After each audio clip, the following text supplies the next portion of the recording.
people hadn't thought about having black girls do anything except church stuff and some school things.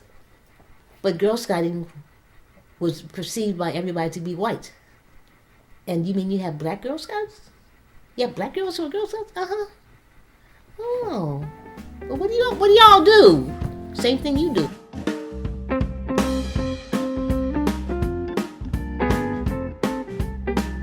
Welcome to this episode of Asbury UMC DC Oral Histories, featuring interviews from Asbury United Methodist Church in Washington, D.C. These episodes are drawn from oral histories of members of one of Washington's historic black churches. Asbury has been at the corner of 11th and K Streets Northwest since its founding in 1836. These church members share their personal experiences with black history, national history, and the history of the Washington, D.C. area. This episode will feature Sandra Kingshaw, a Washingtonian who worked for the Girl Scouts for more than 25 years. She was a lay speaker at Asbury United Methodist Church, where she was an active member until her death in 2019. In a conversation in 2017 with interviewer Adelle Banks, she discussed her memories of Washington's neighborhoods, her membership in Asbury's first Girl Scout troop, and her time as an executive of the Girl Scout Council of the nation's capital. We start with Sandra Kingshaw's recounting of her family's history that dates to the earliest days of her church. So tell me a little bit more about your family's history with Asbury. Does it go back parents and grandparents? My mother's grandfather, my mother was born in Washington, D.C. in 1900. Both my parents were born in 1900. My mother's grandfather was part of the group that built that frame building, that first Asbury. Her parents raised her and her brother at Asbury, and Mama was born and was baptized at Asbury, and we all were baptized there and grew up there. So from the very beginning, my life is in Asbury's life. And your parents were married at Asbury? At Asbury, on January 1st in 1920, on New Year's Day. But Mama said they were married by candlelight. Of course, in 1920, you didn't have electricity like that. And her mother made her wedding gown, which Mama said was made of white velvet. Sandra Kingshaw recalls her days as an elementary school student in Northwest Washington and her time as a high schooler in Northeast Washington before her college years at Howard University. The first house I remember was on Hobart Place, which is like 6 blocks north of Howard University. What was a typical day like in that neighborhood? You went to school, you came home, you better get home on time. And back in those days, at least many kids I knew wore keys. We were latchkey children. I said that to one of my grandchildren. What's a latchkey child? I said, that's right, you would not even know that. I said, because nobody was home when we came home, and so I wore the key around my neck. Today you wouldn't do that, but I wore the key around my neck. Because both my parents worked, and my sisters were either in school or in school. I mean, they were in school, so I don't remember ever coming home to anybody home but me. We had a big dog. We had a big husky who was bought as a watchdog, was trained as a watchdog, and would take apart anybody who tried to come in that house who didn't live there. He didn't play, and he was trained for that. He came as a puppy, big puppy too, but he was trained to protect the house in general and me in particular, and he did. And then after your public school education, you went to Howard. How did you decide to go there? By then we had moved out to Benny Road, and all children living east of 15th Street went to Spin Garden. That's how I got to Spin Garden. When college time came, actually there were 2 places. There was one place I wanted to go to Fisk. I really did. And the wife of John Hope Franklin was our librarian. And at the high school. At the high school. She was our librarian. So, and I would hear his name later and went, that's his wife. And she was helpful in helping me get a scholarship, but for the second semester. We could not afford even the first semester. There was no money. We did not own our house. My father said, I'm told, I can't have house and educate my children. Someone can take the house from them. If they have education, nobody can take that from them. So they were all educated. But when my time came, he had died. He died when I was 13. And I said to myself, well, okay, not everybody goes to college. I guess I won't go to college. And I tried to get myself together. There was no money. But my second eldest sister, Doris, the one who's the brain in the family, had finished graduate school. She had her degrees. She was teaching. And she called my mother. Her first teaching job was at Rust College in Holly Springs, Mississippi. But she called my mother and said, I will pay her tuition. You send the bills to me and I'll pay for it. And she did. If it hadn't been for Doris, I wouldn't have gone to college. She paid for my 4 years of college. And she said to me, Mama's going to send me the bill. You send me your grades as well as Mama. And don't mess around. Don't play. Don't play. But that's how I went to Howard. And so I stayed at home. We didn't have money to live on campus. Sandra Kingshaw remembers how Asbury's members and clergy spoke up during key times in our nation's history, from the Civil Rights Movement to the Black Lives Matter movement, for which the church posted a sign of support in front of its building. Now, I was young for the earlier part of it, but yes, the Civil Rights Movement, the March on Washington, being strong when other black churches were being timid. And I've been so proud of Asbury, but there were times when Asbury was strong and out there and in front.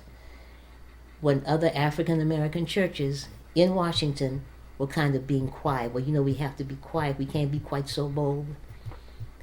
And there was a time when one of the many times, I was so proud of Asbury with Lou Shockley as our leadership.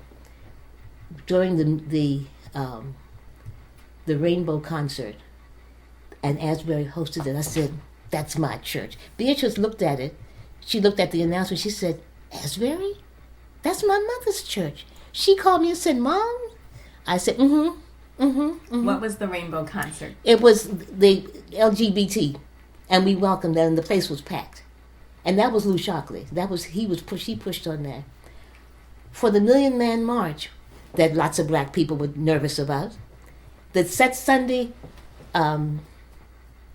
Eugene Matthews had his big button on top of his robe. I said, that's my pastor. When other black churches were being timid and were doing things quietly, Asbury has been out there on its conviction. When I see things like that, I'm so proud to be a part of that fellowship. When Reverend Mills was part of the Black Lives Matter, and then Beatrice, who rides the bus, comes by them. The first time she saw the Black Lives Matter, she said, what? She said, that's my mother's church. And the lady riding with it said, that's your. She said, that's my mother's church. You see that sign? My mother's church and my grandmother's church.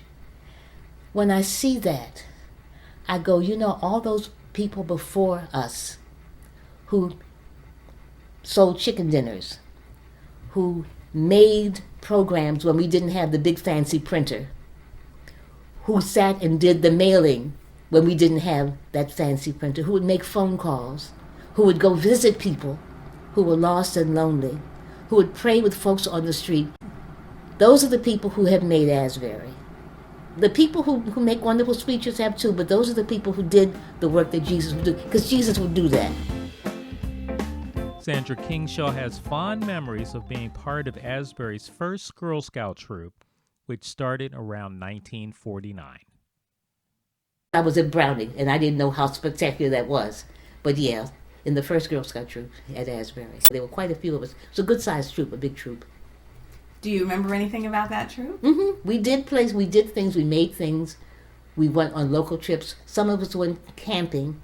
And as it turned out, in its early ages of wanting to foster desegregation and integration, there were girls selected from different troops around, from black and white troops, to go to a camp together in Massachusetts. And I was one selected. I don't remember the others, but I was one of them selected. We went to a camp. It was called Camp Bonnie Bray. There were black girls there and white girls there, hoping to get us started in knowing each other for real. And it was an interesting experience. I remember the one thing I did not like, because we were asked about it.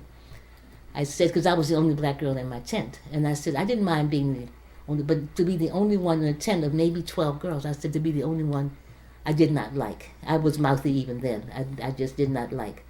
But I learned a lot. Did you not like it because you felt uncomfortable? Did you feel you were in danger, or you just No. were not comfortable? I didn't have anybody to share anything with. Nobody knew what I knew, and I didn't know what they knew. I didn't know the white world as I do now, as I did as I became older, because I was in junior high. In high school, more. In college, I learned more about the white world. I remember having a discussion with somebody about the white world and what I knew and what you didn't know about my world. But then, when I realized I was the only one in the tent, so it wasn't even. There were many more white girls than there were black girls. And I'm trying to remember about the camp counselors. I can't remember whether there were any black counselors, but it doesn't mean there weren't any. I know our swimming instructor was white. I remember the head cook was white. Arts, maybe we had somebody for arts, I remember. But I remember the swimming instructor. And I had a good time. And it was a train ride. It was, we didn't go up. We went up to this place in uniform. We wore uniform up and back on the train. And it was fine. There was no problem there. But I'm glad I had that opportunity. It was the first time living among white people. Don't know what it prepared me for, but I'm sure it did. Sandra Kingshaw became a regional manager for NORC, the National Opinion Research Center, but after traveling within and beyond the region for that role, she saw a job listing in the newspaper for a field director for the Girl Scouts. And field directors are people, they now call them, are people who are recruiters. They are neighborhood recruiters. And I said, well, let me apply for that. So I sent my application in. Let's say they must have gotten in the mail on Wednesday. I got it back, a rejection back on Thursday. Well, that made me mad. I called and I said, I'm Sandra Kingshaw. Well, I said, you didn't open the envelope. You could not have mailed it back to me the day after you got it if you had read it. What you decided was that you weren't going to hire me regardless of what else you were looking for. The receptionist said, well, ma'am, I'm sorry. I think maybe we could fill all the positions. I said, I understand that. But you should have said that in whatever you sent to me. Don't send me something that implies you've read my resume and rejected me. That's not what happened. She said, well, hold on. And the director of the department came on, and Human Resources came on, and she apologized. I said, okay, I just wanted to make my point. She said, are you still available? I said, yes, I am. She said, can you come in day after tomorrow? I said, yes, I can. Now, mind you, I've run for office out here twice. I had run for office. What kind of office? Board of Education. I had run for office out here. I had done this other thing for NORC. All of that, and I had been a major volunteer in PTA, but also in other activities. So I knew the area. I knew how to recruit. And when I went in for my interview, I said all of that. I brought all of that in. She said, okay. I got a call the next morning. Can you meet with the Human Resources Director? I said yes. And I came in the next day and I had brought it in writing, again, what I had sent to them. And she said, and so they said, we'll be in touch with you. Well, I got a call the next morning offering me the position. I said, are you sure? She said yes. So I said, okay. And I went in and we talked salary.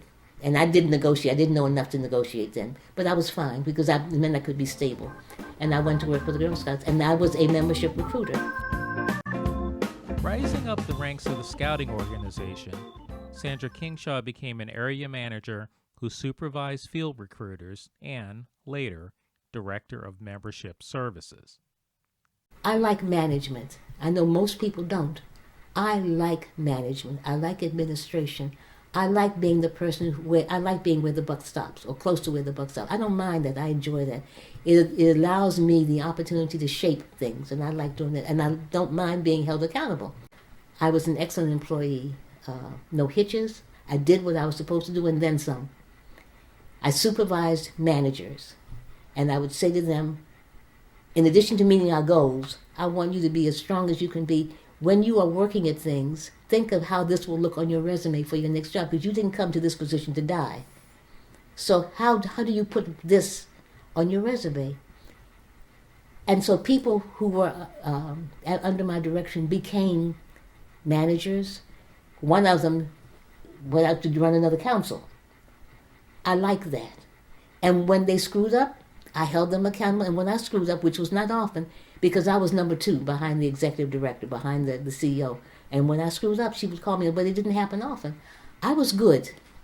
And I set a tone in the office. I would say to young women who wanted to rise in management, look at the person who holds the position you want. Watch how she dresses. You want to be a manager, dress like one. Which means you're not coming in here with jeans when it's not dress down day. You don't have to have fancy clothes. You don't have to have new or expensive clothes, but you have to dress like you know who you are. And so look at the woman who holds the position that you'd like to have, or similar to the one you'd like to have, and see how she carries herself.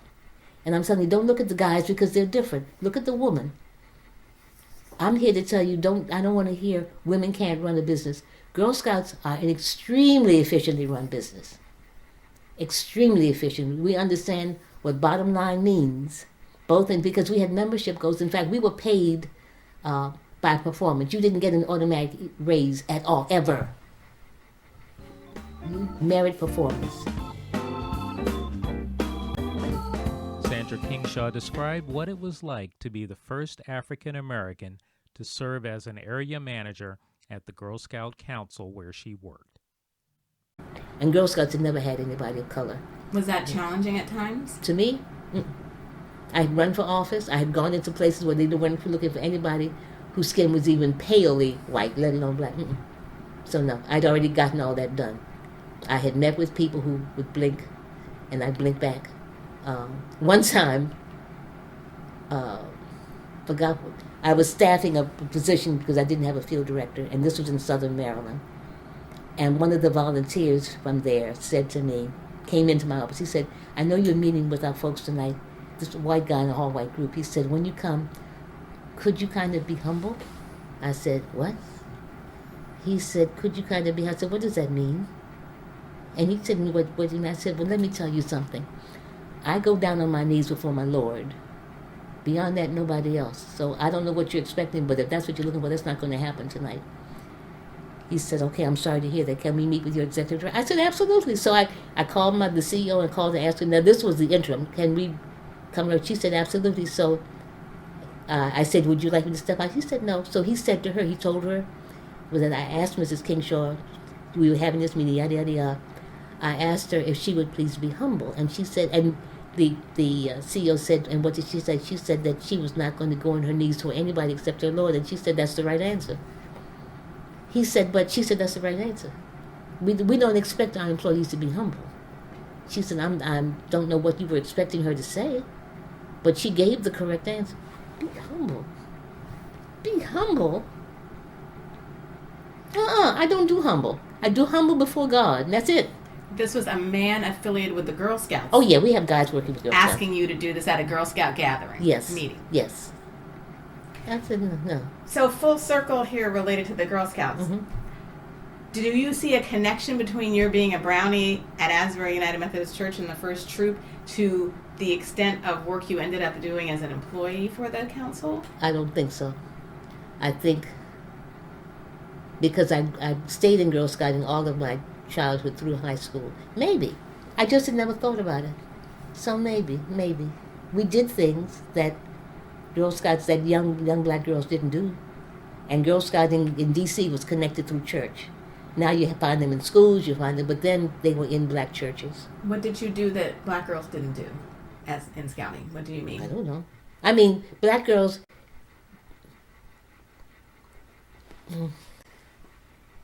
People hadn't thought about having black girls do anything except church stuff and some school things. But Girl Scouting was perceived by everybody to be white. And you mean you have black Girl Scouts? Yeah, black girls who are Girl Scouts? Uh-huh. Oh. But what do y'all do? Same thing you do. I use the same handbook you do. Make the same pledge you make. Oh. And it took a while. When people say to me, nothing has changed, I go, you're wrong. You're so wrong. There's more that needs to change, but a whole lot of stuff has changed in my lifetime. And imagine in the lifetimes of the people who preceded us. There's a lot that needs to change, but a whole lot has changed in a few short years. And stuff is changing as we speak. So don't tell me nothing has changed. Don't even tell me that. If that's all you can say, then you go somewhere else. I have nothing for you. Oh yeah. Oh yeah. Beyond her work with the Girl Scout Council, Sandra Kingshaw dedicated much of her time to church activities. She was the director of certified lay ministry for the United Methodist Church's Baltimore, Washington Conference.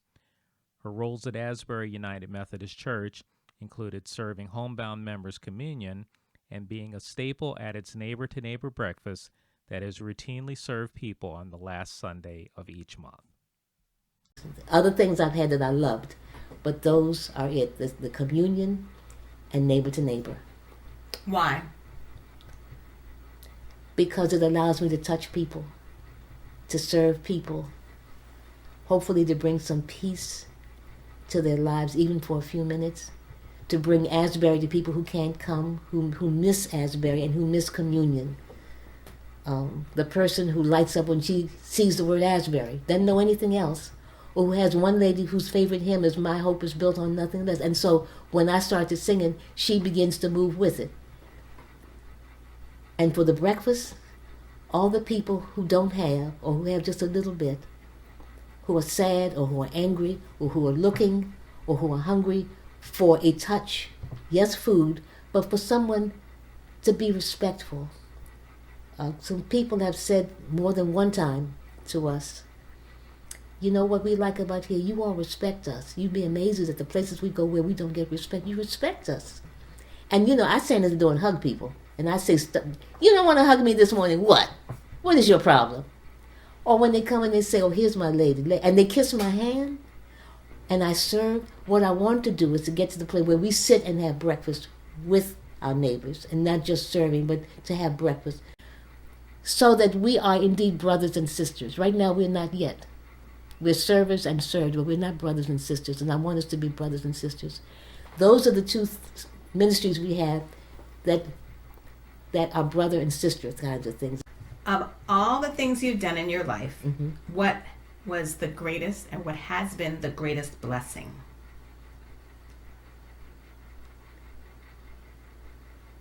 My children and grandchildren, to watch the adults they've become and to see the parents and the spouses they are. I don't know so much about how they are as a spouse, but I can see through my grandchildren the parenting that they're doing, and I'm so grateful to God, to them, for that, and that really has been the blessing to me. Thanks for listening to this episode of Asbury UMC DC Oral Histories, a podcast of Asbury United Methodist Church in Washington, D.C. This podcast was made possible by a grant from the DC Oral History Collaborative, which is a partnership of HumanitiesDC, Historical Society of DC, and the DC Public Library. It was edited and produced by Adelle Banks. The interviewer was Adelle Banks. I'm your host, Kelvin Childs. Please check out more about Asbury at asburyumcdc.org or on our Facebook page. You can find other episodes of this podcast on our website, our YouTube channel, and on various podcast platforms.